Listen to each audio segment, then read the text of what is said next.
42 વર્ષ સુધી મારી ઉંમરના 42 વર્ષ થયા કે 42-43 વર્ષ ત્યાં સુધી કે રામકૃષ્ણ મંદિરે હું જતો, રસ્તામાં આવતો એટલે કોલેજ જતી વખતે કોઈ મંદિરે જતો નહીં, કોઈ પૂજાપાઠ કરતો નહીં, કોઈ જપ કરતો નહીં, કોઈ કોઈના પાઠ કરતો નહીં.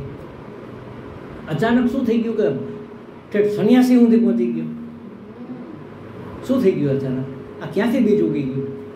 મેં બહુ વિચાર કર્યો કે આવું ક્યાંથી? આ મારા મગજને સેટ થાય એવી વસ્તુ જ નથી. આ હું તો ખૂબ શોખીન માણસ હતો બધી બાબતમાં. એમ ગઝલ નામનો સામયિક હતો, એનો હું તંત્રી હતો, ગઝલો ચલાવતો અને કોલેજમાં કેટલી બધી વસ્તુમાં ભાગ લેતો. ચિત્રનો, સંગીતનો, સાહિત્યનો બધાના શોખ હતા. હરવાનો, ફરવાનો, બધો ખાવા પીવાનો એક નહોતો બસ, બાકી બધાય શોખ હતા. કેમ આ બધું છૂટી ગયું? પછી યાદ કર્યું, ખ્યાલ આવ્યો કે નાના હતા સાવ ત્યારથી માંડીને ઠેઠ સુધી બાપુજીને ગીતાજી વાંચતા અમે સાંભળેલા. ફળિયામાં ખાટલા ડાળીને સૂતા હોય. મારા ફાધર ભણેલા નહોતા બહુ, 1-2 ચોપડી ભણેલા હતા અને 4-5 ગામના પેલા હતા પટેલ. ગામડામાં તો હોય પટેલને સરપંચ એવી રીતે, તો મામલતદાર કે પોલીસ જમાદાર આવે એટલે સીધા એને બોલાવે કે બોલો શું છે તકલીફ, એની હાજરીમાં બધું થાય. એટલે ગીતાજી વાંચે, વહેલી સવારે ઉઠીને ફળિયું વાળે, ડમકીએ પાણી સિંચીને ત્યાં બહાર જ નાય, ફૂલ વીણવા જાય, ફૂલ ચડાવે, પૂજા કરે અને પછી ગીતાજી વાંચે. વાંચતા પેલા શ્લોક ન આવડે એટલે પાઠની જેમ વાંચે પણ ગાઈને વાંચે. અને પછી અર્જુને બોલ્યો હે ભગવાન, આવી રીતે મોટેથી. એટલે એ અમને સંભળાય, ઉતા હોય ને ઊંઘ ઉડે ત્યારે સાંભળતા ઊંઘ ઉડે. જો એ બીજ પડેલું એ ઉગી નીકળો. ત્યારથી ગીતાજી મને એટલા પ્રિય કે બાપુજી વાંચતા. અને પછી તો મારે ઘણી વાર મારા ફાધર ચર્ચાઓ થતી ગીતાજીમાં, આ શ્લોકમાં જો આમ કીધું. મને બોલાવતા પછી કે ભાઈ જો મને આ શ્લોકમાં છે ને આજે મને આવું સમજાણું. કારણ કે પછી કોલેજમાં આવી ગયા પછી તો આપણે આ બધું ભણતા હોય એટલે સંસ્કૃતને બધું આવતું હોય એટલે ખ્યાલ આવે. એટલે બીજ પડેલું હોય ને એ ગમે ત્યારે ફૂટી નીકળે. પણ વડીલો જ નાશ પામે તો બીજ ક્યાંથી રહેશે? આ કુળ ધર્મો તો નાશ પામશે, જાતિ ધર્મો નાશ પામશે. આ બધા પાછળ આટલી લાંબી વિચારસરણી પડેલી છે, સમજો. એટલે જ્યાં કુળ ધર્મો નાશ પામે એના બધા જ ધર્મો અધર્મ ચડી બેસવા માટે તૈયાર જ બેઠો છે. ગંદકી કરવી નથી પડતી, એ તો થઈ જ જાય, સફાઈ કરવી પડે રેગ્યુલર. અને એ છોકરાઓ શીખ્યા આપણા આચરણમાંથી. પણ આપણું આચરણ ન હોય, આપણે જ ન હોય તો છોકરાઓ શીખે ક્યાંથી? એટલે આ વસ્તુ બધી સમજવા જેવી છે. એટલે કહે છે કે આ સનાતન ધર્મોનો નાશ થશે તો આચાર વિશેષ નાશ પામશે. ધર્મો નષ્ટે અધર્મમ, ધર્મ નષ્ટ થશે તો હે કૃષ્ણ અધર્મ વ્યાપી જશે, એવું 40મા શ્લોકમાં કીધું. પછી કે હે કૃષ્ણ અધર્માભિભવાત કુલસ્ત્રીય પ્રદુષ્ટા, અધર્મ આવી જશે તો શું થશે? અત્યારે જે થાય છે એ સંસ્કાર જેવું રહ્યું નથી. તમે મુંબઈ જેવી નગરીમાં જાઓ અને સ્ત્રીઓને જુઓ, લીકેજ સૌથી પહેલું ક્યાંથી થાય? જે નિર્મળ હૃદય હોય ને એ સૌથી પહેલું મેલું થાય. સફેદ કપડામાં પહેલો ડાઘ દેખાય કે કાળા કપડામાં દેખાય? સફેદમાં સૌથી પહેલો દેખાય ને. અને માતાઓનું હૃદય, બહેનોનું હૃદય, બાળાઓનું હૃદય એકદમ કોમળ હોય. એટલે બહુ જો અત્યારે કેવા બધા પેલા પ્રકરણો નીકળે છે, છેતરાઈ જાય છે છોકરીઓ, લવ જેહાદ ને આ બધું. કેમ એવું થાય છે? કારણ કે બિચારી ભોળી હોય અને એવા સંસ્કાર એને ઘર પરિવારમાંથી મળ્યા નથી. વસ્ત્રો ધીમે ધીમે ઘટતા ગયા, આ બધું ધીમે ધીમે ઓછી થતી ગઈ. પહેલાંના જમાનામાં જે અવિવેક ગણાતો એ અત્યારે ફેશનમાં ગણાય છે. ચાલો એનો વાંધો નથી, પણ જે મર્યાદાઓ રહેવી જોઈએ વડીલોની, આચરણની, પહેરવેશ તો ઠીક છે ચાલો, પણ આ કશું જ રહ્યું નથી. એટલે સૌથી પહેલાં કુળ ધર્મો નાશ પામે એટલે સૌથી પહેલો ડાઘ ક્યાં બેસે? સ્ત્રીઓ. એટલે અર્જુન કહે છે કે કુલ ધર્મે નષ્ટ અધર્મ પ્રવર્તી જશે અને અધર્માભિભવાત કુલ સ્ત્રીયા પ્રદુષ્યતિ. અધર્મને વશ થવાથી, અધર્મથી પ્રભાવિત થવાથી કુળની સ્ત્રીઓ દોષયુક્ત થશે, દૂષિત થશે. એટલે કે વ્યભિચારી થશે. વ્યભિચાર એટલે પોતાના નીતિ નિયમોમાં ન માનવું, એનું અતિક્રમણ કરવું.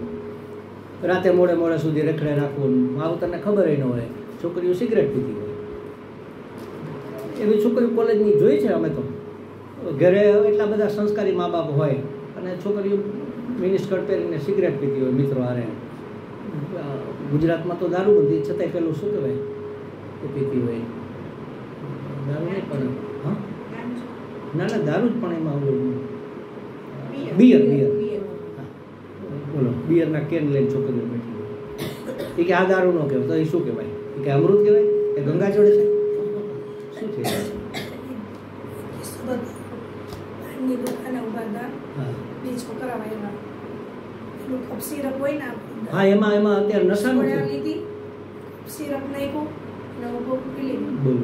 શું કે દારૂના પૈસા હતા ને, હા, એટલે એમાં નશો છે. હા, તમને કહું એક બધું રેડી પી લીધું. આ બોલો. છોકરાઓ જો મા બાપને ખબર ય ના હોય. એટલા બધા આ બધા નષ્ટ થઈ ગયા છે ખાણીપીણીમાં ને એમાં. હું મારા જીવનની એક વાત કરું તમને. આ હજી સુધીમાં ક્યાંય નથી કરી, પેલી તમારી પાસે કરું. કોલેજમાં ભણતો ને ત્યારે અમે 18-19 જણાનું અમારું ગ્રુપ હતું. એમાં બહેનો ભાઈઓ બધા હતા. એક બહુ સારા મોટા એડવોકેટ, એમની દીકરી મારી સાથે ભણતી. એટલે અમારી મૈત્રી સાચા અર્થમાં ખૂબ સારી મૈત્રી. આમ એના મધરને મારા ઉપર થોડી લાગણી, એના ફાધરની લાગણી કે જો આ માને ને તો આ દીકરીની સગાઈ એમની સાથે કરવી, એવું એના મનમાં હશે. પછી એક વખત એણે મને કહ્યું ખરું, અમે હારે વાંચતા તો મને કે જીવન જ સાથે જીવે એવું કંઈક ગોઠવો ને મને કે. એટલે એનો અર્થ શું? માગું જ નહીં કોઈ એમ કહેવાય. મને થોડીક લાગણી એના માટે એને કીધું એટલે થઈ ખરી કે ના, છોકરી તો સરસ છે, હોશિયાર છે, સંસ્કારી કુટુંબ, બ્રાહ્મણની દીકરી છે, બીજું શું જોઈએ. પછી અમે એક વખત પિકનિક ઉપર ગયા. અહીંયા માધા પરથી આગળ કેવું મહાદેવ છે? ઈશ્વરિયા. તો બધા નાસ્તો લઈને જાય ને. હું તો અહીંયા હોસ્ટેલની જેમ રૂમ રાખીને રહેતો, પરિવાર નહોતો, એટલે હું કાંઈ નાસ્તો લાવ્યો નહોતો. એટલે એ મારા માટે થોડોક નાસ્તો લાવી હતી. એટલે પેલી વેફર ને એવું ઘરમાં પહેલાં તો બનાવતા ને બધી, એટલે એ તળીને લાવી હતી. એટલે મેં એકાદો વેફરનો પીસ લીધો. પછી મને કે આ લો. મેં કીધું આ શું છે? મને કે લો, મજા આવશે. મેં પણ છે શું? આમલેટ. એ જ ક્ષણે અમારી મૈત્રી નહોતી તૂટી, પણ એ જ ક્ષણે નક્કી કર્યું કે આ દીકરી આપણે ન થઈ. નહીં તો કદાચ એવું બની શક્યું હોત. એમ વિચાર કરો, બ્રાહ્મણની દીકરી આમલેટ, કે આ તો કાંઈ નોનવેજ ન કહેવાય, કે આ ઈંડામાં જીવ ન હોય. અરે ભલા માણસ, ખાવાનું ક્યાં ઓછું છે આ જગતમાં. અને બ્રાહ્મણ પરિવારની દીકરી તમે વિચાર તો કરો. મને તો આમ હાઈ કરવા નીકળી ગયો. આવું કેવી રીતે શક્ય છે? આ વસ્તુ તરફ મન જ કેવી, એ મોઢામાં આપણે ગળે ઉતરે કેવી રીતે? આપણે તો નામ પડે તો ખાવાનું ન ભાવે, બીજું તો ઠીક. હું તો મારો મોબાઈલ ચાલુ હોય ને, ઘણી વખત પ્રવચનમાં કોઈ મહાત્માનું પ્રવચન ચાલતું હોય, કંઈક આવું ઉદાહરણ આવે ને તો હું બંધ કરી દઉં. મને કોઈ આવા મેસેજ મોકલે ને, હમણાં અમારે એક છે સાધક છે, એમણે મને મેસેજ મોકલાવ્યો. એક વિમાન ઉપડવાની તૈયારીમાં હતું અને પાયલોટ અહીંયાથી નીકળતો હતો. આગળ એનો પંખો હોય ને, એ પંખાએ ખેંચી લીધો અને આખો કપાઈ ગયો. એમ હતું. પછી એક પેલા મુસ્લિમ લોકો હોય કે બીજા કોઈ ખાટકી લોકો હોય, એ ગાયને પેલું વાછરડાનું ચામડું ઉતરતા હતા. મેં કીધું હાથ જોડીને, ભાઈ સાહેબ મને આવા મેસેજ ન મોકલતા, મને આખી રાત ઊંઘ નથી આવતી. આવી હિંસાના કે આવા જોઈને તો મને તો કંઈક થઈ જાય. આપણું કામ નથી આ. આવું જોવું, આપણે આવું વિચારવું નથી ગમતું, જોવું નથી ગમતું, આવું કરવું કેમ ગમે? તમે વિચાર કરો. આ અધર્મથી પ્રભાવિત થયેલી પ્રજા, એટલે સૌથી પહેલો સફેદ વસ્ત્રમાં દાગ લાગે. અને સ્ત્રીઓ દુષ્ટ થાય એટલે 2 કુટુંબ, 2 કુળ બગડે. માવતરનું પેલું આપણે દરવાજા ઉપર દીવો મૂકીએ ને, તો ઘરમાં ફળિયામાં 2 જગ્યા અજવાળું થાય. એટલે આ દરવાજાનો દીવો કહેવાય દીકરી. એટલે માવતરનું ઉજાડે અને સાસરીઓ ઉજાડે. પણ એ જો અંધારિયું થઈ જાય તો 2 જગ્યાએ ધબો નમા, કશું જ થાય. એટલે કહે છે કે જો કુળની સ્ત્રીઓ દૂષિત થાય, તો વ્યભિચારિણી થાય, દોષયુક્ત થાય, તો હે વાર્ષ્ણેય દુષ્ટા સ્ત્રીશું વાર્ષ્ણેય શંકર જાય. આપણે જ્યારે શ્લોક બોલ્યા ને ત્યારે કોઈ શ બોલ્યા હતા, શંકર. શંકર તો ભગવાનનું નામ છે. આ શંકર છે. શંકર એટલે વર્ણશંકર. વર્ણશંકર સ્ત્રીઓ જન્મે. એટલે એ કહે છે કે જો સ્ત્રીઓ દૂષિત થાય તો એની પ્રજા કેવી થાય? વર્ણશંકર. કારણ કે વ્યભિચારી થઈ ગઈ ને, સામે કયો વર્ણ છે એ નક્કી ને. મને તો પ્રેમ થઈ ગયો, ફલાણા હારે પ્રેમ થઈ ગયો. અરે 2 દિવસના મોહને તમે પ્રેમ, સંસારમાં પ્રેમ હોય પહેલી વસ્તુ તો એ. પ્રેમ પરમાત્મા સિવાય કોઈ સાથે હોય જ નહીં. જેમાં સ્વાર્થ હોય એને પ્રેમ ન કહેવાય, એને મોહ કહેવાય. અને ભલે પતિ પત્ની હોય, કાયદેસર રીતે લગ્ન થયા હોય, કાયદેસર રીતે એકબીજાના પરિવારે પસંદ કર્યા હોય, અને પછી મારી પત્ની માટે મારી પત્નીને મારા માટે ખૂબ જ લાગણી હોય, તો પણ એ પ્રેમ નથી, એ મોહ જ છે. જરાક વાંધો પડે તો તરત કેમ ઉડી જાય હવામાં? પેટ્રોલની જેમ ઉડી જાય પ્રેમ. ત્યારે પ્રેમ ક્યાં ગયો? સાહેબ અઠવાડિયું નથી થયું, હજી ફોટા જે આલ્બમ બનાવ્યા હોય ને, પેલા લગ્નના ફોટા આલ્બમ સ્ટુડિયોમાં પડ્યા હોય ને, અહીંયા છૂટાછેડા થઈ જાય. તમે વિચાર તો કરો કેવો પ્રેમ. અને 1 વર્ષ સગાઈ રીતે ભેગા હૈરા ફેરા, એકબીજા માટે મરી ફીટવા તૈયાર હતા. અને અઠવાડિયું ભેગા રહ્યા હતા, ખબર પડી ગઈ અંદરના બધા લખણ ખુલ્લા પડી ગયા. હવે નથી ગમતું, હવે નથી ફાવતું, હવે નથી જોતું. આ કળિયુગનો આ અધર્મથી અભિભૂત થયેલા આપણા માનસ સમાજના બહેનોના ખાસ. એટલે બહેનો દુષ્ટ થાય તો પછી આખો પરિવાર જ બગડવાનો છે. દૂષિત થયેલી સ્ત્રીઓમાં વર્ણશંકર પ્રજા જન્મે. વર્ણશંકર એટલે એક બીજા ધર્મનો હોય ને આ બીજા ધર્મનો, એક બીજી જ્ઞાતિનો હોય, આ બીજી જ્ઞાતિનો હોય. હવે એને આ જ્ઞાતિમાં જેમાં એ બાળક આવ્યું છે એ બેમાંથી એક જ્ઞાતિમાં એને તો રસ જ ન હોય ને. એક હિન્દુ અને એક ક્રિશ્ચિયન માનો લગ્ન કરે તો હવે એ ખ્રિસ્તી ગણવો કે હિન્દુ ગણવો? એટલે આપણે અહીંયા પિતૃ પરંપરા છે એટલે પિતાના ઘરનું જે હોય એ સ્વીકારે. બીજી જગ્યાએ અમુક જગ્યાએ માતૃ સંસ્થા ચાલે છે તો અહીંયા માતાનો ધર્મ સ્વીકારે. અમુક જગ્યાએ પછી છૂટછાટ આપી તમારે જે સ્વીકારે. એવા બધા હું એનો વિરોધ નથી કરતો, પણ એવો પણ એક પ્રવાહ અત્યારે ચાલ્યો છે કે સ્ત્રી પોતાની આઈડેન્ટિટી શું કામે ન જાળવી રાખી શકે. આ ક્રાંતિકારી વિચાર તરીકે સ્થાપિત થયેલું છે. અમે અમારી આઈડેન્ટિટી શું કામ ગુમાવીએ? કાજલ, વૈદ્ય, ઓઝા બેયમાં શું જરૂર છે? તમે ઓઝા થઈ જાઓ તો શું વાંધો છે એમાં? વૈદ્ય કદાચ ન રહ્યો તો ફેર શું પડવું?